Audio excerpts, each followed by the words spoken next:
Informe. Decálogo del reutilizador de datos del sector público.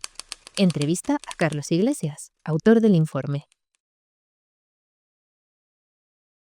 ¿Cuál es el objetivo principal de este informe?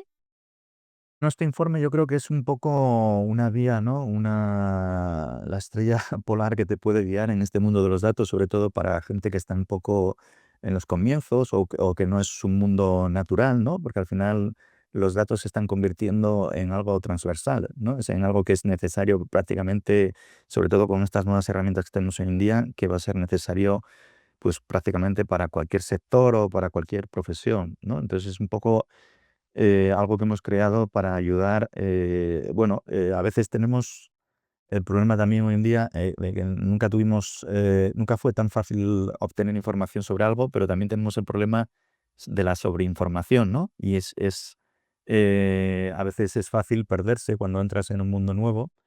Y aquí lo que buscamos es ayudar un poco a coger a la gente de la mano y guiarlos, ¿no? Que es siempre útil, ¿no? Que tengas ahí un pequeño guía al principio, pues un poco sobre las cosas más importantes sobre las que hay que estar al tanto cuando te adentras en el mundo de los datos, ¿no? Y ahí tocamos un poco, pues eso, esas piezas clave, cuando hablamos de datos abiertos, qué son, qué papel juegan las licencias, dónde podemos encontrar estos datos, por qué es importante tener en cuenta la calidad, la interoperabilidad, pues un poco las palabras y los conceptos clave que te puedan ayudar un poco a buscar tu rumbo en este mundo. ¿Qué herramientas o competencias consideras imprescindibles para un reutilizador actualmente? Si me haces esta misma pregunta hace, pues no mucho, o sea, hace un par de años, hubiera dicho que pues sería imprescindible a lo mejor el tratar de dominar alguna de las herramientas de trabajo con datos, como el lenguaje R, por ejemplo, que a mí me gusta mucho porque tienes sigue esta filosofía también de abierto, ¿no? Y tiene una gran comunidad y herramientas gratuitas con las que puedes hacer un montón de cosas y es también más asequible a lo mejor para alguien que no venga de un mundo más técnico de la programación, pues yo creo que es un lenguaje más asequible.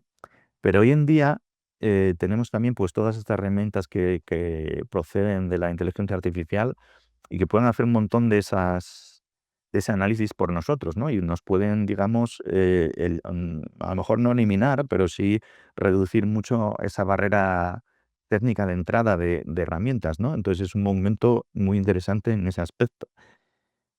Por, y entonces, aunque sea todavía necesario digamos, tener un poco de background técnico y saber lo que hacemos y a lo mejor saber un poco tocar aspectos de análisis de datos básicos, ¿no? Y entender un poco cómo se debe presentar la información, aspectos de visualización, etcétera.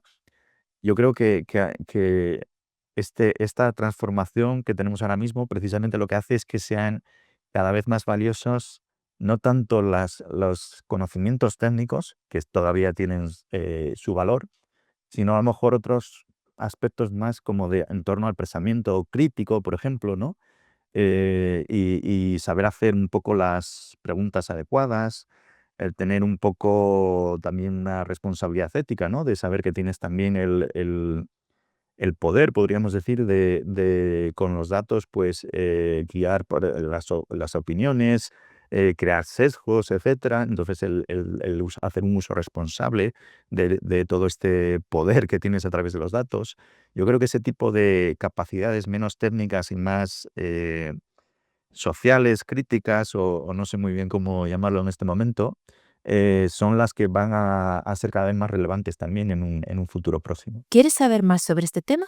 Visita el informe Decálogo del reutilizador de datos del sector público, disponible en datos.gov.es.